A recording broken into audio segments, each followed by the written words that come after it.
Hey, what's up? キャプテントラジローです。今回は初心者向け貴公子の戦い方基礎解説パッチ 6.28 貴公子実は強いというテーマでお送りします。今回お話しするテーマはこちら。基本攻防は1ルートのみ、攻撃アビリティ豊富、整備の使い方はレベルで異なる、ヒートゲージの使い方、ワイルドファイヤーの使い方、ロボットとバッテリーの使い方、スキル回しで意識すること、雑魚戦の戦い方、タクティクシャンも忘れずに、これらのテーマでお送りします。一つ目、基本コンボは1ルートのみということで、まず貴公子の特徴はレンジ全般共通の離れている位置からでも攻撃できるので、常時動きながら攻撃できるところにメリットがあります。で、貴公子のコンボそのものは1ルートのみでめちゃくちゃ扱いやすいのがポイントです。低レベルから高レベルになっても同じコンボが威力強化されるので、基本的な流れは変わりません。ただし高レベルから完走したタイミングで基本コンボとは別に強スキルを3つ覚えます。エアアンカー低レベルだとホットショット、ドリル、回転ノコギリ、これらはどれも威力が同じで強力なスキルなので、これらを余らすことなく即リキャスト打ちして、その間に基本コンボを回していくというのが貴公子の基礎的な戦い方となります。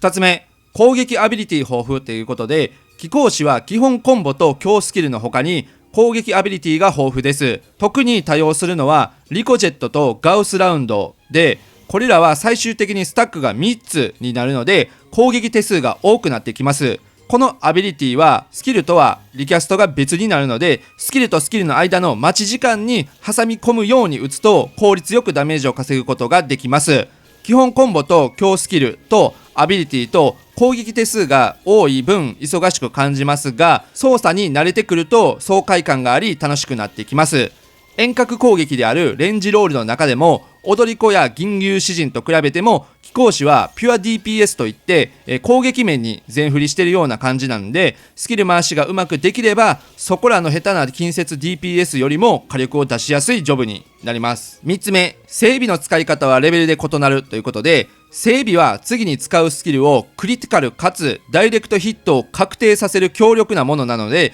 これはできるだけ強力なスキルに使いたいです。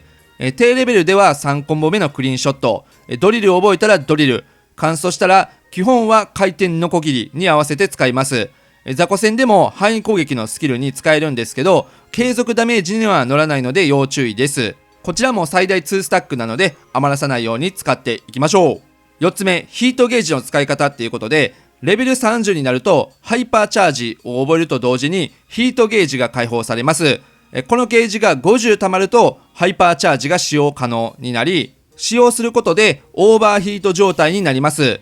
このゲージの溜め方は基本コンボを回していれば基本溜まっていきます。で、オーバーヒート中は攻撃力アップ効果がありますが、効果時間が8秒と短いのでできるだけ攻撃します。習得直後はとりあえず基本コンボを使いますが、レベル35でヒートブラストを覚えます。これはオーバーヒート中にのみ打てるもので、一発の威力は低いですがリキャストが高速なので連射間隔で打つことができます。で、オーバーヒート8秒の間に5回は打てます。さらにこのヒートブラストには追加効果があり、ガウスラウンドとリコジェットのリキャストタイムを15秒間短縮するという効果があります。つまりどういうことかというと、この2つのアビリティを使わずに放っておくとスタックがすぐに溢れてもったいない状態になるので、基本はこのヒートブラスト前に2つのアビリティを最低でも残り2スタック以下にしておき、ヒートブラストを打ち始めたら間にそれぞれ打って消化していきます。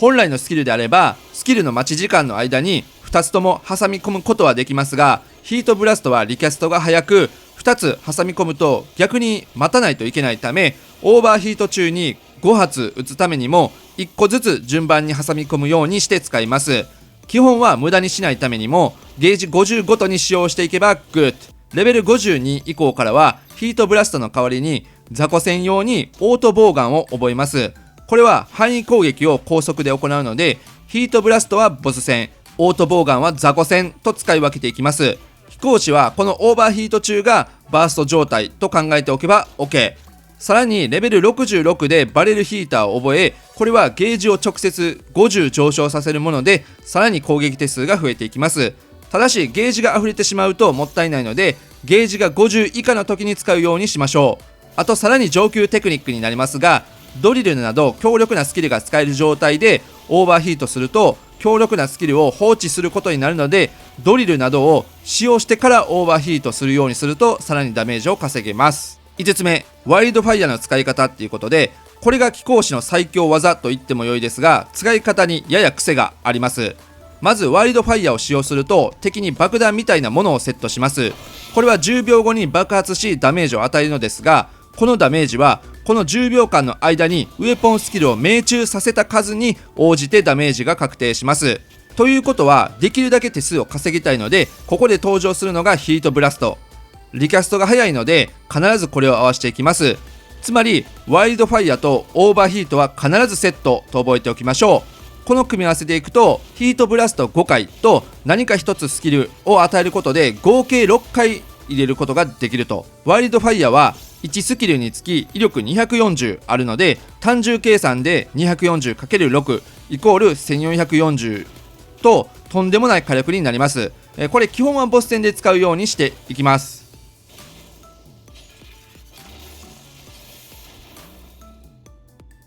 6発入れるコツとしては、スキルの待ち時間 GCD の終わりがけに入れるようにすると6発を安定して入れられます。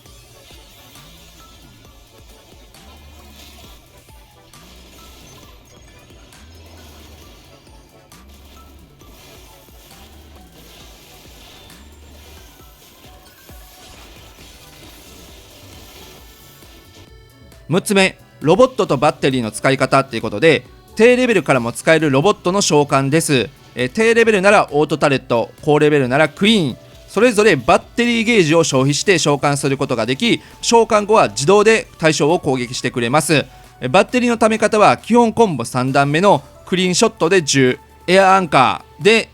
20、回転のこぎりで20と、貯め方にねやや癖はあるものの、これらを使っていけば自然に溜まっていくと。バッテリー50以上で出撃させることができ、最大100まで貯めることができます。ゲージが溜まるほどロボの攻撃力が上昇しますが、仮にゲージ50と100で出したとしても自分自身のダメージ効率は変わりません。例えばクイーンだとゲージ50だと威力240の攻撃がゲージ100で出現した場合480と倍になりますが、50を2回出しても同じであると。ではどのように意識していけばいいのかっていうことなんですけども、基本は即50で出すようにして、少し上級テクニックになるんですけども、高難易度や透滅戦など味方のシナジーバフを意識するのであれば100貯めてから召喚するとダメージ倍率が上がるので、これに乗せて使うようにすると威力が桁違いに上がります。ID 中だと雑魚の兼ね合いでどうしてもぴったり合わすのは難しく、そこまで意識することはないんですけども、高難易度や透滅戦など最初から最後まで同じボスを殴り続けるっていう場合はシナジーを意識してもいいかもしれません。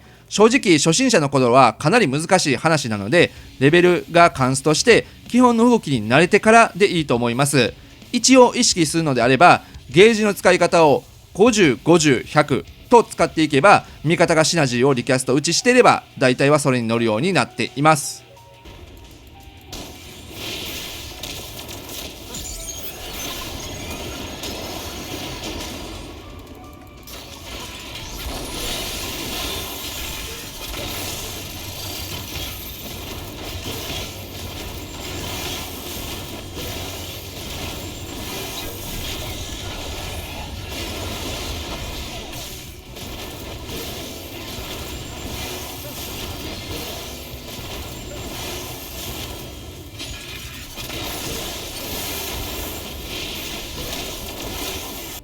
7つ目、スキル回しで意識することっていうことで、ヒートゲージを溢れさせない。ワイルドファイアとヒートブラストがセット。オーバーヒート前に強スキル3種使用。ロボは基本ゲージ50で即打ち。整備は強3種スキルに合わす。基本はノコギリです。透滅戦などではロボ50、50、100を意識。いずれも基本即リキャスト打ちっていうことで、これらを意識するだけでも結構強い飛行士になります。ノラマッチングだとその辺の近接にも引けを取らない火力が出せます。特に意識することは即リキャスト打ちの点です。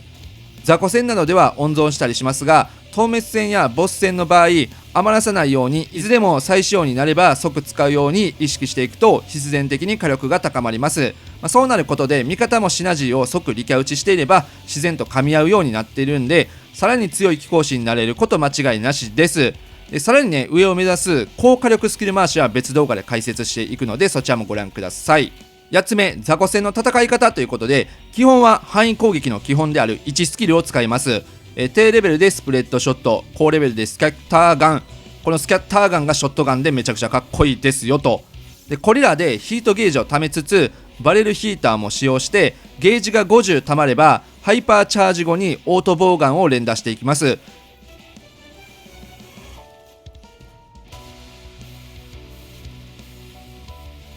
基本はこれを多用するんですけども、戦闘開幕時に重要なのがバイオブラスト。これは前方奥義範囲攻撃で敵に当てることで強力な継続ダメージを与えます。